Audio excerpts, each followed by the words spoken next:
Good morning all. Welcome to lectures by Dr. Resri. ഇപ്പോൾ കഴിഞ്ഞ ക്ലാസ്സിൽ നമ്മൾ പഠിച്ചത് എങ്ങനെയാണ് ഒരു ഒബ്ജക്റ്റിൽ ഇലക്ട്രിക് ചാർജ് ക്രിയേറ്റ് ചെയ്യാൻ പറ്റുന്നതെന്നായിരുന്നു. പക്ഷേ ഇന്നത്തെ ക്ലാസ്സിൽ നമ്മൾ ഡിസ്കസ് ചെയ്യാൻ പോകുന്നത് എന്താണ് ഒരു ഇലക്ട്രിക് ചാർജ്, അതിൻ്റെ പ്രോപ്പർട്ടീസ് എന്നൊക്കെയാണ് നോക്കാൻ പോകുന്നത്. So electric charge, it is the properties of electron and proton which give rise to electric forces between charged particles. അതായത് നമ്മുടെ ഒരു ഒബ്ജക്റ്റിനകത്ത് രണ്ട് പോസിറ്റീവ് ചാർജ് ഉണ്ടെങ്കിൽ അവിടെ വരുന്ന ഇലക്ട്രിക് ഫോഴ്സ് എന്തായിരിക്കും? Repulsive force. രണ്ട് നെഗറ്റീവ് ആണെങ്കിൽ റിപ്പൾസീവ് ഫോഴ്സ്, ഒരു പോസിറ്റീവ് ഒരു നെഗറ്റീവ് ആണെങ്കിൽ അട്രാക്റ്റീവ് ഫോഴ്സ് ആയിരിക്കും വരുന്നത്.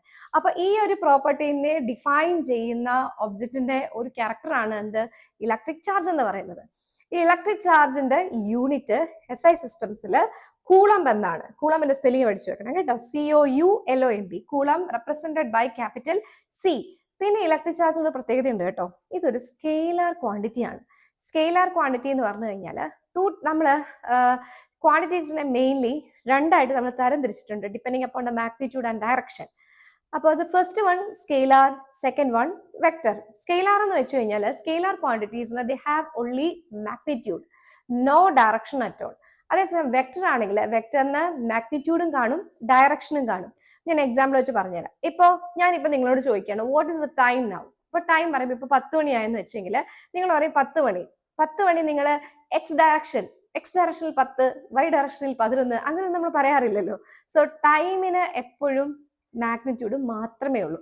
അങ്ങനെയുള്ള ക്വാണ്ടിറ്റീസ് നമ്മൾ പറയുന്ന പേരാണ് സ്കെയിലാർ ക്വാണ്ടിറ്റീസ്.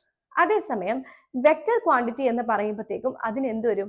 മാഗ്നിറ്റ്യൂഡും വരും ഡയറക്ഷനും വരും. അപ്പൊ അതായത് ഞാനിപ്പോ ഒരു കാറ് ഇങ്ങനെ പുഷ് ചെയ്ത് നീക്കുകയാണെങ്കിൽ I M giving force in this particular direction അല്ലേ. ഞാനൊരു പോസിറ്റീവ് എക്സ് ഡയറക്ഷനിൽ ഞാൻ ഫോഴ്സ് കൊടുക്കുകയാണ്. അപ്പൊ അവിടെ എന്ത് വന്നു? ഇത്ര ഫോഴ്സ് കൊടുക്കണം, ആ മാഗ്നിറ്റ്യൂഡ് ഇമ്പോർട്ടൻ്റ് ആണ്, ആ ഡയറക്ഷനും ഇമ്പോർട്ടൻ്റ് ആണ്. അപ്പൊ അങ്ങനെയുള്ള ക്വാണ്ടിറ്റീസ് വെക്ടർ ക്വാണ്ടിറ്റി ആണ്.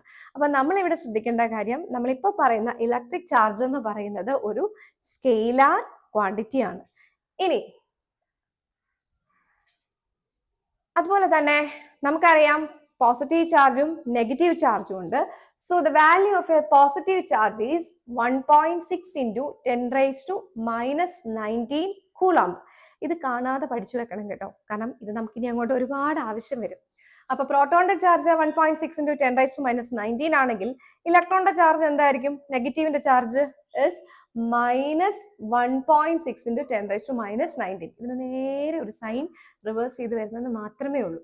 ഇനി ഇവിടെ വേറൊരു കൺസെപ്റ്റ് ഉണ്ട് കേട്ടോ, അത് വളരെ ഇമ്പോർട്ടൻ്റ് ആണ്. നമ്മൾ ചെയ്യുന്ന പല കാര്യത്തിലും പോയിന്റ് ചാർജ്, പോയിന്റ് സോഴ്സ് ഇങ്ങനെയൊക്കെ പറഞ്ഞ് നമുക്ക് കേൾക്കും. അപ്പൊ ഈ പോയിന്റ് ചാർജ് എന്താന്ന് വെച്ച് കഴിഞ്ഞാൽ, if the size of the charge bodies is small when compared with the distance between them, അങ്ങനെയാണെങ്കിൽ നമുക്ക് അതിനെ പോയിന്റ് ചാർജ് എന്ന് പറയാം.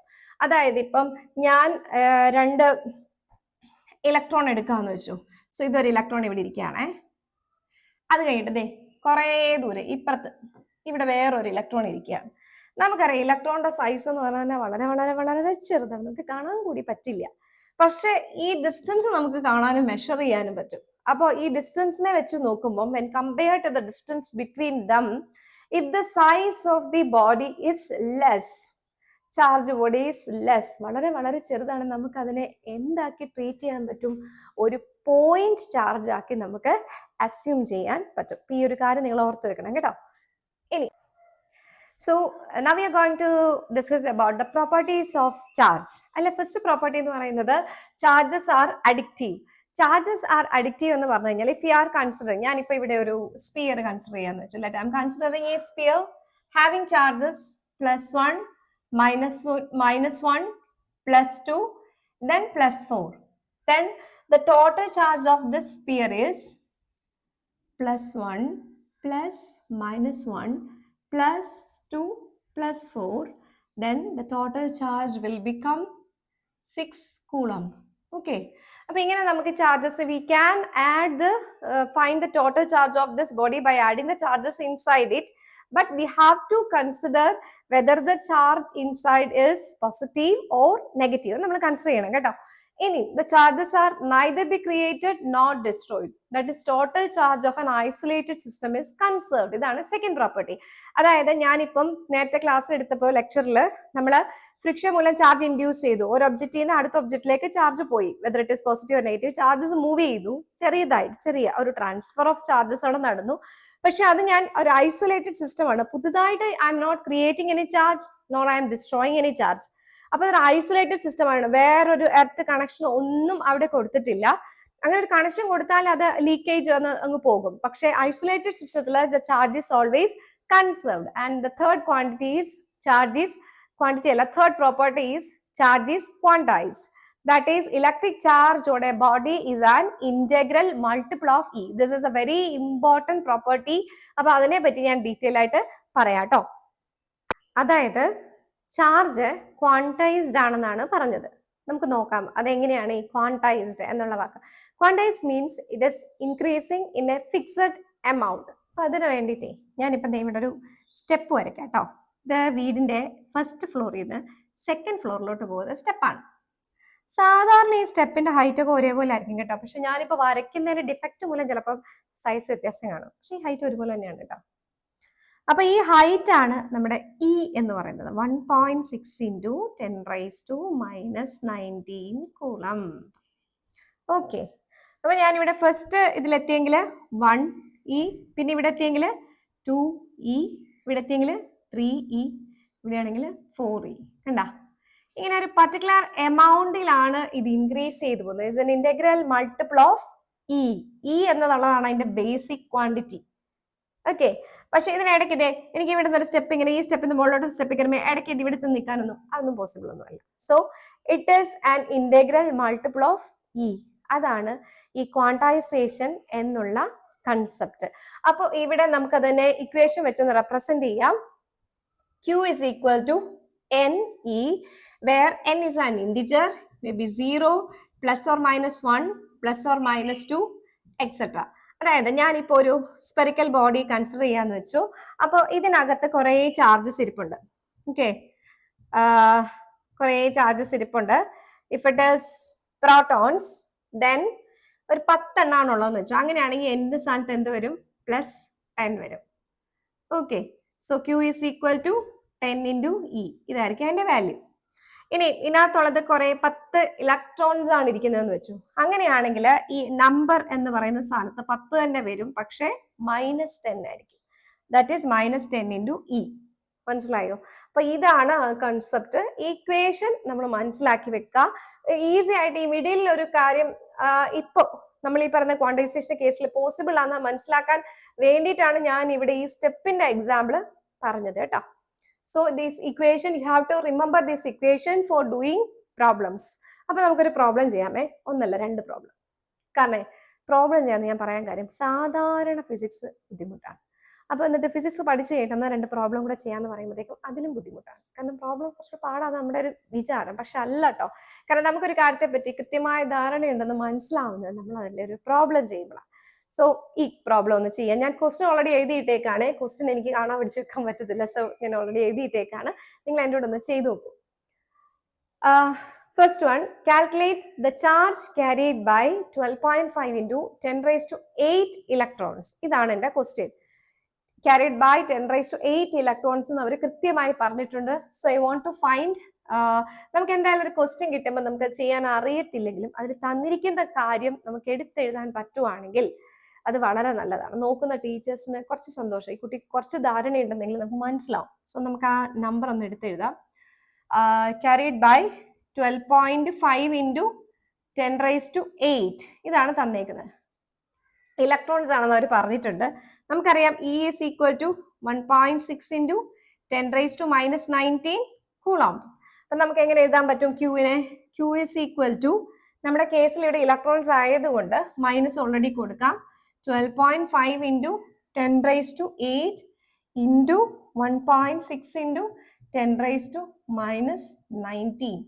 So the answer is -20 into 10⁻⁻11 coulomb. വേണമെങ്കിൽ ഷോർട്ട് ആക്കിയിട്ട് -2 into 10⁻⁻10 കൂളംബ് എന്ന് എഴുതാം. Okay, so this is the answer. Problem ചെയ്യുമ്പോഴേ കാൽക്കുലേറ്ററിൽ ചെയ്യുന്നതിനെക്കാട്ടി നല്ലത് മാനുവലായിട്ട് ഇവിടെ സൈഡിൽ എഴുതി ചെയ്യുന്നതായിരിക്കും ഏറ്റവും നല്ലത്. കാരണം നിങ്ങൾക്ക് കോമ്പറ്റേറ്റീവ് എക്സാമുകൾക്കൊന്നും കാൽക്കുലേറ്റർ യൂസ് ചെയ്യാൻ പറ്റത്തില്ല. പിന്നെ ഈ 10⁸ ഉം 10⁻19 ഒക്കെ കാൽക്കുലേറ്റ് ചെയ്യുമ്പോൾ യൂഷ്വലി കുട്ടികൾക്ക് തെറ്റി പോവാറുണ്ട്. അപ്പൊ അതൊഴിവാക്കാൻ എപ്പോഴും നമ്മൾ മാനുവലി ചെയ്യുന്നതായിരിക്കും നല്ലത്. എൻ്റെ ഒരു സജഷൻ ആണ് കേട്ടോ. സോ എളുപ്പമല്ലേ, പെട്ടെന്ന് ചെയ്യാൻ പറ്റിയില്ലേ? നമുക്ക് ഇക്വേഷൻ മാത്രം അറിഞ്ഞാൽ മതിയായിരുന്നല്ലോ. അപ്പൊ അടുത്ത ഒരു ക്വസ്റ്റ്യൻ നമുക്ക് ചെയ്തു നോക്കാം. ക്വസ്റ്റ്യൻ കാണാൻ നമ്മൾ വിചാരിക്കും എൻ്റെ ദൈവം എന്തോ വലിയ ക്വസ്റ്റ്യൻ, എന്തോ വലിയ സംഭവമാണ് നമ്മൾ വിചാരിക്കും. പക്ഷെ ഒന്നുമില്ല കേട്ടോ. A comb drawn through a person's hair on a dry day causes 10⁻22 electrons to leave person's hair and stick to the comb.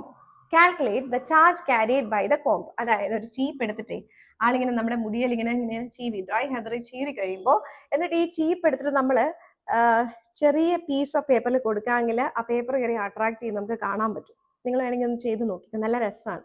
ഇങ്ങനെ കയറി അട്രാക്ട് ചെയ്ത് നമുക്ക് അറിയാൻ പറ്റും. ഡ്രൈ ഹെയർ ആയിരിക്കണം ഷാമ്പൂ ഒക്കെ ഇട്ടിട്ട്. പിന്നെ അതേപോലെ പേപ്പർ വലിയ ഗിടാഗിടിയും വലിയ പേപ്പർ ഒന്നും എടുത്ത് വെക്കരുത്, ചെറിയ പീസ് ഓഫ് പേപ്പർ എടുത്ത് വെച്ചാൽ മതി കേട്ടോ. അപ്പൊ അതാണ് question. Causes 10⁻22 electrons to leave the persons hair and stick to the comb. കോംബെ വന്ന് പറ്റിപ്പിടിച്ചിരിക്കുന്നു എന്നാണ് അവർ പറയുന്നത്. അപ്പൊ നമുക്കതൊന്ന് ചെയ്ത് നോക്കാം. So Q is equal to NE, ഇതാണ് നമ്മുടെ ഇക്വേഷൻ. എത്ര ഇലക്ട്രോൺസ് ആണ് നമ്മൾ പറഞ്ഞേക്കുന്നത്? N is equal to 10⁻22 electrons ആണെന്നാണ് പറഞ്ഞിട്ടുള്ളത്. ഇലക്ട്രോൺസ്. അപ്പൊ നമുക്കറിയാം ഇയുടെ വാല്യൂ 1.6 into 10⁻−19 കൂളാം. അപ്പൊ നമ്മുടെ ഈ കേസിൽ കോമ്പിന് അത്ര ഇലക്ട്രോൺ കിട്ടുകയാണ് ചെയ്തത്, സ്റ്റിക്ക് ടു ദ കോംബ് അല്ലേ. അത്ര ഇലക്ട്രോൺസ് കിട്ടി. So total charge carried by the comb is Q is equal to -10⁻22 into 1.6 into 10⁻−19 coulomb. അതിന്റെ ആൻസർ എത്രയാ വരിക? -1.6 into 10⁻³ കൂളോം. കണ്ട, അങ്ങനെ ഇത്രയും ചാർജ് ആയിരിക്കും നമ്മുടെ കോമ്പിന് കിട്ടുന്നത്. ഓക്കെ, മനസ്സിലായല്ലോ? 2 പ്രോബ്ലം മാത്രമേ ഞാൻ ഈ സെഷനിൽ ലെക്ചറിൽ ചെയ്യിക്കുന്നുള്ളൂ. ഒരുപാട് problems, lots of problems is with me. If you want to do more problems please let me know so that I can include another class regarding these problems. Okay, next day ഇതിന്റെ ഒരു കുറച്ചൊരു tail എൻഡൂടെ ഞാൻ പറഞ്ഞോട്ടെ. കാരണം എന്താ വെച്ചാൽ രസമാണ്.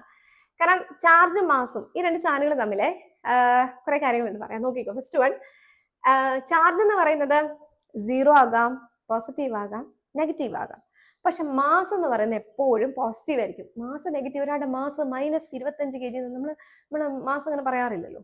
So mass എന്ന് പറഞ്ഞാൽ എപ്പോഴും എന്തായിരിക്കും? പോസിറ്റീവ് ആയിരിക്കും. പിന്നെ it is always quantised. Charge always quantised ആണ്. അതാണ് നമ്മൾ Q is equal to NE എന്ന് പറഞ്ഞത്. But quantisation of mass is not yet established. ഇതൊരു എസ്റ്റാബ്ലിഷ് ചെയ്തിട്ടില്ല.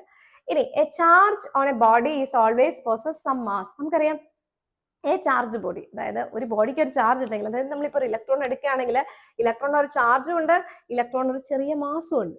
പക്ഷെ ഞാനിപ്പോൾ ഒരു വുഡ് എടുക്കുകയാണെങ്കിൽ, ഒരു വലിയ മാസമുള്ള ഒരു വുഡ് എടുത്തു, അത് ന്യൂട്രൽ ആണ്, അതിന് ചാർജ് ഇല്ല, പക്ഷെ അതിന് മാസ് ഉണ്ട്.